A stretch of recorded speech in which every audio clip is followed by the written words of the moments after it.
வணக்கம். இன்னைக்கு நம்மளோட இந்த ஆழமான அலசலுக்கு உங்களை அன்போடு வரவேற்கிறோம். வணக்கம். நீங்க இப்ப ஆபீஸ் போயிட்டு இருக்கலாம், இல்ல சமைச்சிட்டு இருக்கலாம், இல்லனா டிராஃபிக்ல மாட்டிக்கிட்டு இதை கேட்டுட்டு இருக்கலாம். ஆமா, எங்க பார்த்தாலும் இன்ஃபர்மேஷன் ஓவர்லோடு. கண்டிப்பா. தினமும் சோஷியல் மீடியா, நியூஸ்னு எக்கச்சக்கமான தகவல்கள் நம்ம மூளையை தாக்கிட்டே இருக்கு இல்லையா?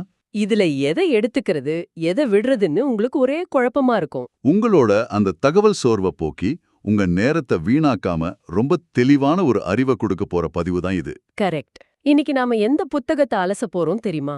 முனைவர் வல்போலர் ராகுல எழுதின வாட் த புத்தா டாட், அதாவது புத்தர் என்ன போதித்தார் அப்படிங்கிற ரொம்பவே புகழ்பெற்ற ஒரு புத்தகத்தோட மூல குறிப்புகளை தான் இன்னைக்கு நாம பார்க்க போறோம். கண்டிப்பா. இந்த உரையாடலோட முக்கிய நோக்கமே என்னன்னா, இது ஏதோ ஒரு சாதாரண மத போதனையோ இல்ல ஆன்மீக கிளாஸோ கிடையாது. ஆமா, நம்ம சாதாரணமா நம்பிட்டு இருக்கிற பல விஷயங்களுக்கு பின்னால இருக்கிற உண்மையான தர்க்கங்களை, அதாவது அந்த லாஜிக்க உங்களுக்கு புரிய வைக்கிறது தான். எந்தவிதமான முன்தீர்மானங்களும் இல்லாம மூட நம்பிக்கைகளை தவிர்த்து புத்தருடைய சிந்தனைகளை நம்ம எப்படி நம்மளோட அன்றாட வாழ்க்கையில பிராக்டிக்கலா பயன்படுத்த போறோம் அப்படிங்கிறது தான் இன்னைக்கு நம்மளோட பேச பொருள். புத்தர்ன்னு சொன்ன உடனே நம்ம மனசுல என்ன வரும்? ஒரு கடவுள் இல்லனா ஒரு அவதாரம், இப்படிதான் நாம பலரும் நினைச்சிட்டு இருப்போம். உண்மைதான். ஆனா இந்த புத்தகத்தை படிக்கும்போது எனக்கு கிடைச்ச முதல் பெரிய ஷாக் என்னன்னா, புத்தர் தன்னை எந்த இடத்துலயுமே ஒரு கடவுளாகவோ அவதாரமாகவோ முன்னிறுத்தி கொள்ளவே இல்லை. அதான் ரொம்ப ஆச்சரியமான விஷயம். அவர் ஒரு சாதாரண மனிதன். மனித முயற்சியால தன்னோட சொந்த தேடலால மட்டுமே முழுமையா அடைய முடியும்னு அவர் ரொம்ப ஆழமா நம்பியிருக்கார். இது அவர் வெளிப்படையாவே சொல்லியிருக்காரு. அது ஒரு ரொம்ப முக்கியமான பாயிண்ட். மற்ற மதங்களுக்கும் புத்தரின் போதனைகளுக்கும் உள்ள அடிப்படை வேறுபாடே இதுதான். அவர் தன்னோட சீடர்களிடம் உங்களுக்கு நீங்களே புகலிடமாக இருங்கள் அப்படின்னு சொல்றாரு. அதாவது என்கிட்ட வேண்டுதல் வைங்க, நான் உங்களை காப்பாத்துறேன்னு அவர் சொல்லல. எக்ஸாக்ட்லி. எந்த ஒரு வெளிப்புற சக்தியிடமோ போய் உங்கள் விமோச்சனத்தை தேடாதீங்க. ஒவ்வொரு மனிதனுக்கும் தன்னைத்தானே விடுவித்துக் கொள்ளுமா ஆற்றல் இருக்கு அப்படிங்கிற தனிமனித பொறுப்புணர்வை அவர் ரொம்ப ஆழமா விதைக்கிறார். ஒரு வழிகாட்டியா அவர் பாதையை மட்டும்தான் காட்டினாரு. ஆனா அந்த பாதையில நடக்க வேண்டியது நாம தான். அவர் கொடுத்த அந்த சிந்தனை சுதந்திரம் ரொம்பவே முற்போக்கானது. குறிப்பா சொல்லணும்னா அந்த காளாமர்கள் கதை. இது நீங்க கண்டிப்பா தெரிஞ்சுக்க வேண்டிய ஒரு விஷயம். ஆமா, கேசபுத்தா அப்படிங்கிற ஊர்ல நடந்த கதை. கேசபுத்த ஊர்ல காளாமர்கள்னு ஒரு மக்கள் குழு இருந்திருக்காங்க. அவங்க ஊருக்கு பல போதகர்கள் வருவாங்களாம். ஒவ்வொருத்தரும் ஏமதந்தான் பெஸ்ட், மத்ததெல்லாம் தப்புன்னு சொல்லிட்டு போவாங்க. மக்கள் ரொம்ப கன்ஃபியூஸ் ஆகிடுவாங்க. ஒரு நாள் புத்தர் அந்த ஊருக்கு வந்தப்போ மக்கள் அவர்கிட்ட போய் கேக்குறாங்க, ஐயா, நாங்க யார நம்புறது? எல்லாரும் அவங்க தான் சரின்னு சொல்றாங்களே அப்படின்ட்டு.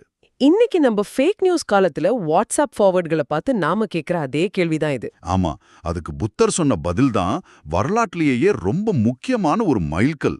அவர் என்ன சொல்றாருன்னா, ஒரு விஷயம் பல தலைமுறைகளா பழக்கத்துல இருக்குன்றதுக்காகவோ பாரம்பரியம்ன்றதுக்காகவோ எதையும் அப்படியே நம்பாதீங்கன்னு சொல்றார். பெரிய பெரிய புனித நூல்கள்ல சொல்லப்பட்டிருக்கு அப்படிங்கிறதுக்காகவும் கண்மூடித்தனமா நம்பாதீங்க. உங்களுக்கு எது லாஜிக்கலா சரின்னு படுதோ, உங்களோட அறிவுக்கு எது சரின்னு தோணுதோ அதை மட்டுமே பின்பற்றுங்கன்னு சொல்றார். ஏஹேபாசிகா, அதாவது வாருங்கள் பாருங்கள் அப்படின்னு விவாதிக்க கூப்பிட்டாரே தவிர நான் சொல்றத அப்படியே ஃபாலோ பண்ணுன்னு அவர் கட்டாயப்படுத்தவே இல்லை. இதை விட ஒரு சுதந்திரமான சிந்தனை அந்த காலத்துல இருந்திருக்க முடியுமான ஆச்சரியமா இருக்கு. ஆனா இத பத்தி படிக்கும்போது இன்னொரு டவுட் வருது. புத்தர் தன்னோட போதனைகளை மக்கள் எப்படி பார்க்கணும்னு நினைச்சார்? இத புரிய வைக்க புத்தர் ஒரு அழகான உருவகக்க பயன்படுத்துறாரு. அதுதான் தெப்பம் பற்றிய உதாரணம். ஓ, அந்த ராஃப்ட் அனாலஜி. ஆமா, நீங்க ஒரு பெரிய ஆற்று கடக்கணும்னு வச்சுப்போம். அங்க பாலம் எல்லாம் கிடையாது. நீங்க என்ன செய்வீங்க?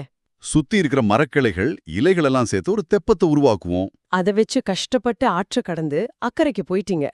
அதுக்கப்புறம் இந்த தெப்பம் எனக்கு ரொம்ப உதவி செஞ்சது, அதனால இதை நான் என் தலை மேலேயே சுமந்துட்டு ஊர் புறா சுத்துவேன்னு யாராவது நினைச்சா அது எவ்வளோ பெரிய முட்டாள்தனம். கண்டிப்பா. ஆற்றை கடந்த பிறகு அந்த தெப்பத்தை அங்கேயே விட்டுட்டு போறதுதான் புத்திசாலித்தனம். புத்தர் அதையே தான் சொல்றாரு. என்னுடைய போதனைகளும் அந்த தெப்பம் மாதிரிதான். துக்கம் அப்படிங்கிற ஆற்றை கடக்க அவர் கொடுத்த ஒரு டூல் அது. உண்மைய புரிஞ்சுகிட்டு ஆற்றை கடந்த பின்னாடி என் போதனைகள் மேல இருக்கிற பற்றுதலையும் நீங்க விட்டுடணும்னு சொல்றாரு. எந்த அளவுக்கு ஒரு தெளிவு இருந்தா தன்னோட சொந்த போதனைகளையே தூக்கி சுமக்காதீங்கன்னு ஒருத்தர் சொல்ல முடியும்னு யோசிச்சு பாருங்க. நிஜமாவே ஒரு மிகப்பெரிய ஆஹா மொமெண்ட் இது. சரி, இப்போ அந்த ஆற்றை கடக்க அவர் கொடுத்த டூல்ஸை பத்தி பேசுவோம். புத்த மதத்தோட மையக்கருத்தே அந்த 4 உன்னத உண்மைகள் தான். ஆமா, 4 noble truths. அதுல முதல் உண்மை துக்கம். துக்கம்னு கேட்ட உடனே நமக்கெல்லாம் என்ன தோணும்? ஒரே அழுகை, கவலை, வாழ்க்கை முழுக்க துன்பம்தான் அப்படிங்கிற மாதிரி ஒரு ஃபீல் வரும். அதனாலேயே பலரும் புத்த மதம் ரொம்ப பெசிமிஸ்டிக், அதாவது ஒரு அவநம்பிக்கையான மதம்னு தப்பா நினைச்சுக்கிறாங்க. ஆனா அது ஒரு ரொம்ப பொதுவான தப்பான புரிதல். புத்தர் ஒரு அவநம்பிக்கைவாதியும் கிடையாது, அதீத நம்பிக்கைவாதியும் கிடையாது. அவர் ஒரு யதார்த்தவாதி. உங்களுக்கு இத புரிய வைக்கணும்னா, ஒரு அனுபவத்தில் இருக்கிற 3 நிலைகளை புத்தர் ரொம்ப தெளிவா விளக்குறார். முதலாவது ஈர்ப்பு அல்லது மகிழ்ச்சி. பாளி மொழியில அஸ்ஸாதா. இரண்டாவது அதோட ஆபத்து அல்லது நிலையற்ற தன்மை, அது ஆதினாவா. மூணாவது அதிலிருந்து விடுதலை, நிஸ்ஸரணா. ஒரு நிமிஷம், இதை கொஞ்சம் நம்ம நேர்களுக்கு புரியுற மாதிரி சிம்பிளா ஒரு மாடர்ன் எக்ஸாம்பிள் வச்சு சொல்ல முடியுமா? கண்டிப்பா சொல்லலாம். நீங்க ரொம்ப ஆசைப்பட்டு ஒரு புது ஐபோன் வாங்குறீங்கன்னு வச்சுப்போம். ஓகே. அதை அன்பாக்ஸ் பண்ணும்போது உங்களுக்கு ஒரு பயங்கரமான சந்தோஷம் கிடைக்கும் பாருங்க, அதுதான் அந்த மகிழ்ச்சி. ஆனா கொஞ்ச நாள்லயே அந்த போன் மேல ஒரு கீறல் விழுந்துருமோ, இல்ல கீழே விழுந்து உடைஞ்சிடுமோன்னு ஒரு பயம் வரும். ஆமா, கவரெல்லாம் போட்டு பத்திரமா வச்சுப்போம். அது பழசாகும் போதும் வேற புது மாடல் வரும்போதும் அந்த போன் மேல இருந்த ஈர்ப்பு குறையும். ஏன்னா அந்த போனும் சரி, அது கொடுத்த சந்தோஷமும் சரி நிரந்தரமானதில்லை. இதுதான் அதோட நிலையற்ற தன்மை. இந்த யதார்த்தத்தை புரிஞ்சுக்கிட்டு, சரி இது வெறும் பொருள் தான், இது நிரந்தரம் இல்லைன்னு அந்த போன் மேல இருக்கிற பற்றதுல மனசளவுல விட்டுட்டீங்கன்னா அதுதான் விடுதலை. சரியா சொன்னீங்க. இது அவநம்பிக்கை இல்ல, இதுதான் லாஜிக்கலான யதார்த்தம். வாவ், ஐபோன் எக்ஸாம்பிள் ரொம்பவே கனெக்ட் ஆகுது. ஆனா இப்ப எனக்கு ஒரு பெரிய சந்தேகம் வருது. நீங்க சொல்ற மாதிரி எல்லாம் நிலையற்றது, எல்லாமே மாறிக்கிட்டே இருக்குன்னா, இந்த புது போனை வாங்கி சந்தோஷப்பட்ட அப்புறம் கவலைப்பட்ட அந்த நான் அப்படிங்கிற நபர் யாரு? இது ஒரு அருமையான கேள்வி. என் உடம்பு மாறலாம், ஆனா எனக்குள்ள நானும் ஒருத்தர் இருக்கான்ல. இங்கேதான் புத்தர் மிகப்பெரிய ஒரு சைக்கலாஜிக்கல் விஷயத்தை முன்வைக்கிறார். புத்தர் என்ன சொல்றார்னா, மனிதன் என்பவன் 5 திரட்சிகளின் சேர்க்கை மட்டுமே. 5 aggregates. ஆமா, அதாவது பருப்பொருள், உணர்வு, கருத்துருவாக்கம், மனசெயல்பாடுகள் மற்றும் நனவு நிலை. இந்த 5ம் சேர்ந்த ஒரு பேக்கேஜ் தான் மனிதன். இதுல நிரந்தரமான நான் அல்லது ஆன்மான்னு எதுவுமே இல்லைன்னு சொல்றார். பாஸ், கொஞ்சம் பிரேக் போடுங்க. நான்னு ஒண்ணும் இல்லையா? இத கேக்குறவங்களுக்கு பயங்கர குழப்பமா இருக்கும். ஆமா, ஒரு 5 வயசு குழந்தைக்கு சொல்ற மாதிரி இந்த 5 திரட்சிகளை எப்படி புரிஞ்சுக்கிறது? ஒரு கார் எடுத்துக்குவோம். ஒரு காரை முழுசா பிரிச்சு போடுறோம். ஸ்டியரிங் தனியா, டயர் தனியா, என்ஜின் தனியா, சீட்டு தனியா வச்சிருக்கோம். ஓகே. இப்போ இதுல கார் எங்க இருக்குன்னு கேட்டா என்ன சொல்லுவீங்க? தனித்தனியா பார்த்தா காரும் எதுவும் இல்லையே, எல்லாம் ஒன்னா சேர்ந்தாதான் கார். சரியா சொன்னீங்க. அந்த பாகங்கள் எல்லாம் ஒரு குறிப்பிட்ட விதத்துல ஒன்னா செயல்படும்போது நாம அதுக்கு கார்னு ஒரு லேபிள் கொடுக்கறோம். மனிதனும் அதே மாதிரி தான். நம்ம உடம்பு நம்மளோட சென்சார்ஸ் மாதிரி செயல்படுற வழிகள், சந்தோஷங்கள், வெளியே நடக்கிறத மூளை புரிஞ்சுக்கிற விதம், நம்மளோட எண்ணங்கள், கோபங்கள், இது எல்லாத்தையும் கவனிக்கிற அந்த விழிப்புணர்வு. இந்த 5ம் ஒன்னா சேர்ந்து இயங்கும்போது வசதிக்காக நாம அதை நானுன்னு கூப்பிட்டுக்கிறோம். ஆனா உள்ளுக்குள்ள நிரந்தரமா நானுன்னு ஒரு தனிப்பட்ட பொருளோ ஆன்மாவோ கிடையாது. இத கேட்கும்போது கொஞ்சம் பயமாவும் இருக்கு, அதே சமயம் ரொம்ப ஃப்ரீயாவும் இருக்கு. அப்போ நம்ம ஒவ்வொரு நொடியும் மாறிக்கிட்டே இருக்கோமா? ஆமா, இத விளக்க அவர் ஒரு மலை நதியின் உதாரணத்தை பயன்படுத்துறாரு. மலையிலிருந்து ரொம்ப வேகமா பாய்ஞ்சு வர்ற ஒரு நதிய பாக்குறீங்க. தூரத்துல இருந்து பார்த்தா அது ஒரே நதி மாதிரி தெரியும். ஆனா நீங்க ஒரு வினாடி பார்த்த தண்ணீர் அடுத்த வினாடி அங்க இல்ல. எந்த 2 வினாடிகளிலும் அது ஒரே நதியா இருக்கறதில்ல. தண்ணீர் மாறிக்கிட்டே இருக்கு. மனித வாழ்க்கையும் அப்படிதான். ஒவ்வொரு நொடியும் நம்ம உடல்ல உள்ள செல்களும் நம்ம மனசுல உள்ள எண்ணங்களும் மாறிக்கிட்டே இருக்கு. இந்த நிலையற்ற தன்மையை புரிஞ்சிக்காம எல்லாத்தையும் பிடிச்சு வச்சுக்கணும்னு நினைக்கிறது தான் துக்கம். சூப்பர். இப்போ நீங்க கேட்கறவங்களுக்கு முதல் உண்மை துக்கம்னா என்னன்னு நல்லா புரிஞ்சிருக்கும்னு நம்புறேன். ஆனா இது ஏன் வருது? நம்ம ஏன் இப்படி பிடிச்சு வச்சுக்கணும்னு ஆசைப்படுறோம்? இதுதான் சமுதாயா அப்படின்னு சொல்லப்படுற 2வது உன்னத உண்மை. துக்கத்துக்கான காரணம் தாகம் அல்லது பேராசை. தன்ஹா அப்படின்னு பாலி மொழியில சொல்றாங்க. புத்தர் இத ரொம்ப பிராக்டிக்கலா பிரிக்கிறாரு. நமக்கு நல்லா சாப்பிடணும், நல்ல ட்ரெஸ் பண்ணணுங்கிற புலன் இன்பங்கள் மேல இருக்கிற தாகம் மட்டும் இது கிடையாது. அதையும் தாண்டி ரொம்ப ஆபத்தான ஒரு தாகம் இருக்குன்னு ஒரு சொல்றாரு. ஆமா, அதுதான் கருத்தியல் மீதான தாகம். தம்மதன்ஹா, அதாவது என்னுடைய கருத்து தான் சரி, நான் சொல்றதான் நியாயம், என் நம்பிக்கை தான் பெரியதுன்னு ஒருத்தர் நினைக்கிறது. இதை விட ஒரு மாடர்ன் ப்ராப்ளமை யாராவது சொல்ல முடியுமா? இன்னைக்கு ட்விட்டர், ஃபேஸ்புக்னு சோஷியல் மீடியால நடக்கிற சண்டைகள்ல இருந்து ஆஃபீஸ் பாலிடிக்ஸ், குடும்ப பிரச்சனைகள், ஏன் உலக போர்கள் வரைக்கும் எல்லாத்துக்கும் பின்னாடி இருக்கிற ஆணிவேர் இதுதான்.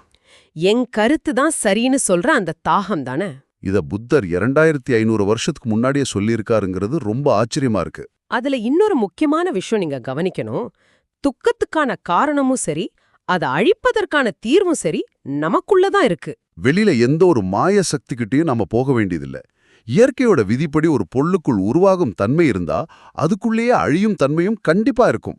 நம்மளோட அந்த 5 திரட்சிகளுக்குள்ளேயே துக்கமும் இருக்கு, அதற்கான தீர்வும் இருக்கு. இந்த தீர்வைத்தான் 3வது உண்மையில சொல்றார். அதுதான் நிரோத அல்லது நிர்வாண நிலை. நிர்வாணம்னு சொன்ன உடனே பலரும் அது ஏதோ ஒரு இருட்டான இடம், எல்லாம் அழிஞ்சு போயிரும், அங்க ஒண்ணுமே இருக்காதுன்னு ஒரு நெகட்டிவான விஷயமா நினைக்கிறாங்க. ஆனா புத்தகத்துல அது ரொம்ப பாசிட்டிவா சொல்லப்பட்டிருக்கு. கண்டிப்பா நிர்வாணம்ங்கிறது ஒரு அழிவு கிடையாது. அதுதான் முழுமையான உண்மை. எந்த ஒரு பொருளும் தனித்து இயங்குறதில்ல, சார்பற்றது இல்ல, எல்லாமே ஒன்றே ஒன்று சார்ந்துதான் இருக்கு அப்படிங்கிற அந்த முழுமையான பிரபஞ்ச உண்மையை உணர்வதுதான் நிர்வாணம். நேயர்களே, ஒரு செகண்ட் பாஸ் பண்ணி இதை யோசிச்சு பாருங்க. நான் அப்படிங்கிற ஒண்ணு தனியா இல்லவே இல்ல. நான் உங்களை சார்ந்திருக்கேன், நீங்க என்னைய சார்ந்திருக்கீங்க.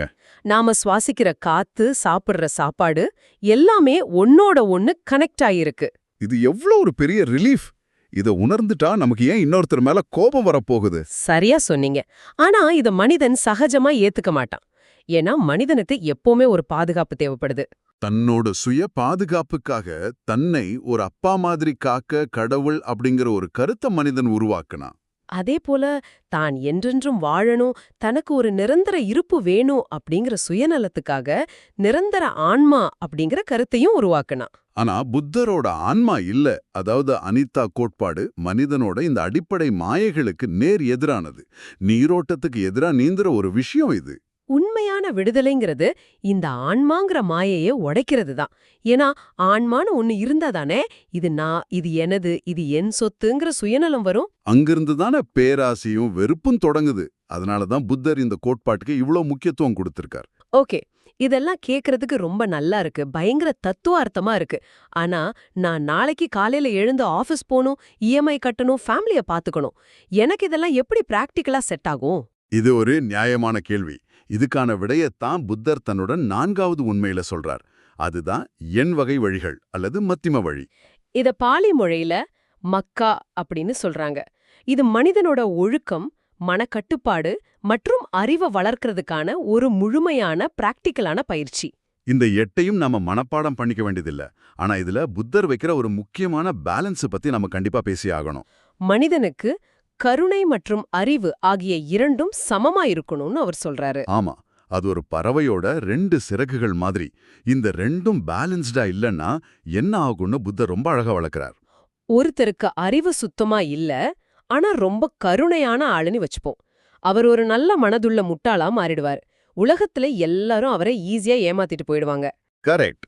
அதே சமயம் ஒருத்தருக்கு கருணையே இல்ல, ஆனா பயங்கரமான நாலேஜ் இருக்கு, சம புத்திசாலின்னா அவர் ஒரு கல் நெஞ்சம் கொண்டவரா, யார் எக்கேடு கெட்டுப்போனா எனக்கென்னு நினைக்கிற ஒரு மிஷின் மாதிரி ஆயிடுவார். அதனால நீங்க முழுமையான மனிதரா வாழ இந்த இரண்டும் சரிசமமா இருக்கணும். இத வளர்க்கறதுக்கு அவர் சொல்ற பிராக்டிஸ் தான் தியானம் அல்லது பாவனா. தியானம்னு சொன்னவொன்னே காவி உட கட்டிட்டு கண் மூடி மூச்சு அடக்கிட்டு ஒரு குகைக்குள்ள போய் உட்கார்றதுன்னு பலரும் நினைக்கிறாங்க. உலகத்தோட பிரச்சனைகள்ல இருந்து தப்பிச்சு ஓடுறது தியானம் கிடையாது. புத்தர் சொல்ற தியானம்ங்கிறது ரொம்ப சிம்பிளா சொல்லணும்னா நிகழ்காலத்துல வாழ்வது. அதாவது மைண்ட்ஃபுல்னஸ். நீங்க பாத்திரம் கழுவும் போது உங்க முழு கவனமும் அந்த பாத்திரத்து மேல இருந்தா அதுவும் ஒரு தியானம்தான். ஆமா, இத ஒரு ரொம்ப அழகான கதையோட புத்தகத்துல சொல்லியிருக்காங்க. ஒருமுறை புத்தர்கிட்ட சில பேர் வந்து கேக்குறாங்க, ஐயா, உங்க சீடர்கள் ஒரு நாளைக்கு ஒரு வேளை தான் சாப்பிடுறாங்க, ரொம்ப சிம்பிளா காட்டுக்குள்ள வாழ்றாங்க, ஆனாலும் அவங்க முகம் ஏன் அவ்ளோ பிரகாசமா சந்தோஷமா இருக்கு அப்படின்னு. அதுட்டு புத்தர் சிரிச்சுக்கிட்டே சொல்றார், அவங்க நேத்து நடந்ததை நினைச்சு வருத்தப்படுறதும் இல்ல, நாளைக்கு என்ன நடக்கும்னு எதிர்காலத்தை நினைச்சு கவலைப்படுறதும் இல்ல. அவங்க முழுமையா இந்த நிகழ்காலத்துல வாழ்றாங்க. அதனாலதான் அவங்க பிரகாசமா இருக்காங்க. எவன் ஒருத்தன் கடந்த காலத்தையும் எதிர்காலத்தையும் நினைச்சு கவலைப்பட்டுக்கிட்டே இருக்கானோ அவன் வெயில்ல வாடி போன நாணல் புல் மாதிரி காஞ்சி போயிடுவான்னு சொல்றார். இதை விட ஒரு சிறப்பான மென்டல் ஹெல்த் அட்வைஸ் இன்னைக்கு தேவையா? அதே போல புத்த மதங்கிறது ஏதோ சன்னியாசிகளுக்கு துறவிகளுக்கு மட்டுமான ஒரு விஷயம்னு நீங்க நினைச்சிடக்கூடாது. சாதாரண குடும்பஸ்தர்களுக்கு, இல்லறவாசிகளுக்கு புத்தர் ரொம்ப பிராக்டிக்கலான அறிவுரைகளை கொடுத்திருக்கார். ஒரு குடும்பஸ்தன் சந்தோஷமா வாழணும்னா 4 விஷயங்கள் ரொம்ப முக்கியம்னு சொல்றாரு. அந்த 4 விஷயங்களை கேட்கும்போதே அடடே இது இன்னைக்கு இருக்கிற ஒரு ஃபினான்ஷியல் அட்வைசர் சொல்ற மாதிரி இருக்கேன்னு தோணுச்சு. நீங்களே அந்த 4 விஷயங்களை நேயர்களுக்கு சொல்லுங்க. முதலாவது, செய்யும் தொழிலில் திறமையாக இருப்பது. அதாவது நாம பார்க்குற வேலையில ஸ்கில்ஃபுல்லா நேர்மையா இருக்கணும். 2வது, அப்படி கஷ்டப்பட்டு ஈட்டிய பொருளை, செல்வத்தை பாதுகாப்பது. தேவையில்லாம ஏமாறாம பணத்தை சரியா நிர்வகிக்கணும். 3வது, நல்ல நண்பர்களை பெறுவது. நம்ம சுத்தி நல்ல பாசிட்டிவான சப்போர்ட்டிவான நெட்வொர்க் இருக்கணும். 4வது, உங்க வருமானத்துக்கு ஏற்ப அளவாக செலவழித்து வாழ்வது. வரவுக்கு மீறி செலவு செஞ்சு கடன் வலையில சிக்கிக்க கூடாது. இந்த 4 இருந்தா ஒரு சாதாரண மனிதன் முழுமையான மகிழ்ச்சியோட வாழலான்னு புத்தர் சொல்றார். பிரமாதம். எந்த ஒரு மாயாஜாலமோ மூட நம்பிக்கையும் இல்லாம ஒரு மனிதன் எப்படி தன் அன்றாட வாழ்க்கைய சிறப்பா நிம்மதியா வாழலாம் என்பதற்கு இதைவிட சிறந்த வழிகாட்டுதல் இருக்கவே முடியாது. வறுமைதான் பல குற்றங்களுக்கு ஆணிவேர் என்பதையும், நியாயமான முறையில பொருள் ஈட்டுவது ஒரு குடும்பஸ்தனுக்கு ரொம்ப முக்கியம் என்பதையும் புத்தர் முழுமையா ஏத்துக்கிறார். ஆன்மீகம்ங்கிறது ஏழ்மையில இல்ல, அது நம்ம மனசும் தெளிவுல இருக்குன்னு அவர் சொல்றது ரொம்பவே மாடர்னான ஒரு அப்ரோச்.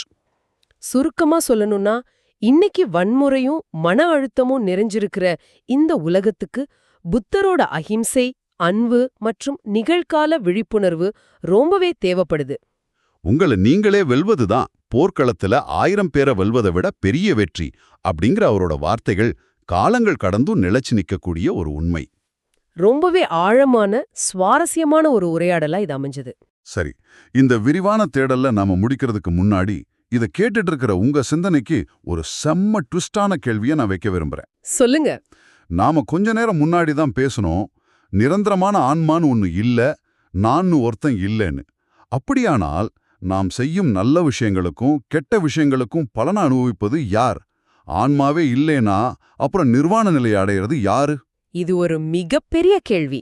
இந்த நூல் முழுவதும் புத்தர் விளக்கும் சார்பு தோற்றம், அதாவது எல்லாமே ஒன்றை ஒன்று சார்ந்துதான் உருவாகுது அப்படிங்கிற கருத்தை பேஸா வச்சு இதற்கான விடைய நீங்களே சுயமாக சிந்திச்சு பாருங்க. இது உங்களுக்கு ஒரு சூப்பரான மென்டல் எக்ஸசைஸா இருக்கும். ரொம்ப சரியான ஒரு சிந்தனை. இப்போது வீடியோவின் இறுதி பகுதி. இவ்வளவு நேரம் கேட்டதுக்கு ரொம்ப நன்றி. இந்த Tamil voice reach channel monetisation இல்லாம தான் நடக்குது. இந்த ஆடியோ புத்தகம் உங்களுக்கு பயன் தருது என்று நினைத்தால் இந்த முயற்சி தொடர்ந்து போக உங்க ஆதரவு மிகவும் உதவும். என்னுடைய இந்த முயற்சிக்கு நன்கொடை அளிக்க விருப்பம் இருந்தால் டிஸ்கிரிப்ஷன்ல கொடுக்கப்பட்டுள்ள UPI ID மூலம் வழங்கலாம். உங்களால் முடிந்த அளவு போதும். சிறிய ஆதரவும் பெரிய உதவிதான். இந்த வீடியோ உங்களுக்கு பயனுள்ளதாக இருந்தா சப்ஸ்கிரைப் பண்ணுங்க, மற்றவர்களுக்கும் பகிர்ந்து கொள்ளுங்க. இந்த கருத்துக்கள் அவர்களுக்கும் தேவையாக இருக்கலாம். லைக் பண்ணுங்க, உங்க கருத்துக்களை காமெண்ட்ல பகிருங்க. மனப்பூர்வமான நன்றி. நன்றி, வணக்கம்.